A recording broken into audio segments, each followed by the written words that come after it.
Oke, Assalamualaikum warahmatullahi wabarakatuh. Nama saya Muhammad Arifin Naim dengan NIM 122160017.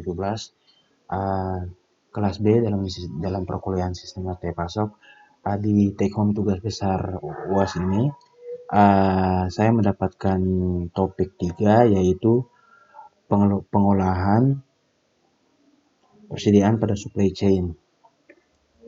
Yang subtopik pertamanya itu ada fungsi persediaan pada supply chain, yaitu yang pertama ada mengurangi risiko keterlambatan pengiriman bahan, 2 menyesuaikan dengan jadwal produksi, 3 mengenangkan atau mengurangi risiko kenaikan harga, keempat ada menjaga persediaan bahan yang dihasilkan secara musiman, 5 ada mengantisipasi permintaan yang dapat diramalkan, dan 6 mendapatkan keuntungan dari quantity discount serta komitmen terhadap pelanggan. Yang kedua, ada trade-off dalam pengolahan persediaan pada supply chain. Nah, trade-off ini itu selalu menjadi pertanyaan mendasar yang umum diajukan dalam mengelola inventory dalam beberapa banyak inventory yang sebaiknya dimiliki perusahaan. Jawaban atas pertanyaan ini merupakan trade-off antara kelebihan dan kekurangan dalam menyimpan inventory tergantung situasinya. Ada beberapa tekanan yang mendorong mengapa perusahaan menyimpan inventory dalam jumlah sedikit atau banyak.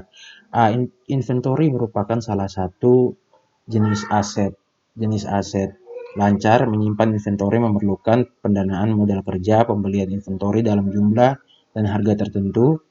Pendanaan modal kerja diperuntukkan sebagai biaya modal atau cost of capital.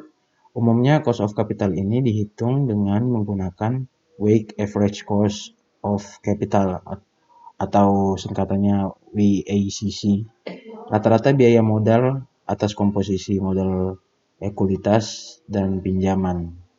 Selanjutnya ada alat ukur persediaan. Dalam alat ukur persediaan sendiri, perusahaan perlu menggunakan ukuran-ukuran untuk melihat kinerja persediaan. Beberapa ukuran yang bisa digunakan untuk memonitor kinerja persediaan adalah yang pertama itu ada tingkat perputaran persediaan, inventory turnover rate. Yang kedua ada inventory days of supply. Yang ketiga ada file rate. Kemudian ada klasifikasi inventory.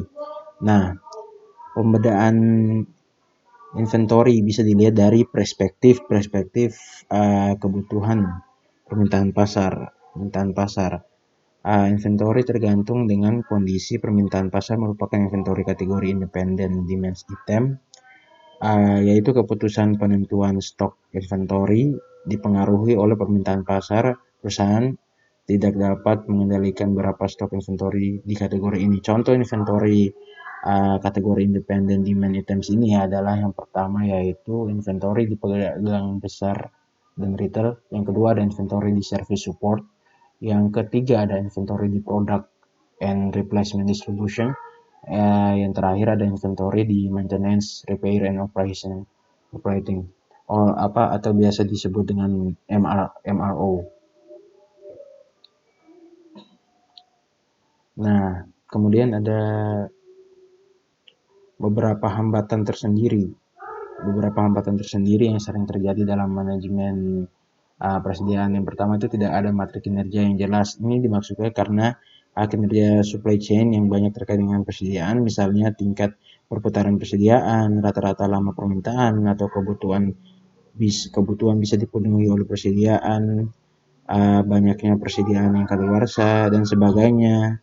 Supply chain yang berada pada lingkungan industri yang inovatif akan memiliki kriteria yang berbeda terhadap persediaan dibandingkan dengan mereka yang berada pada industri yang relatif stabil dengan siklus produk yang panjang.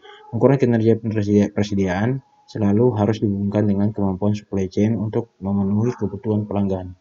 Yang kedua ada status pesanan tidak akurat. Kadang ketika memesan suatu produk ke pemasok berharap kita mendapatkan informasi kapan pesanan tersebut bisa dipenuhi, walaupun pada awalnya pelanggan sudah mendapatkan informasi tersebut. Mereka tetap mengharapkan informasi yang mutakhir tentang perkembangan pesanan mereka dari waktu ke waktu.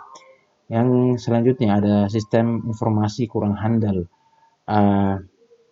yaitu perusahaan tidak akan bisa memberikan informasi status pesanan kalau sistem informasi antar bagian dalam perusahaan maupun sistem yang bisa menghubungkan perusahaan dengan pelanggan tidak handal. Terus selanjutnya ada kebijakan persediaan yang terlalu sederhana dan mengabaikan ketidakpastian.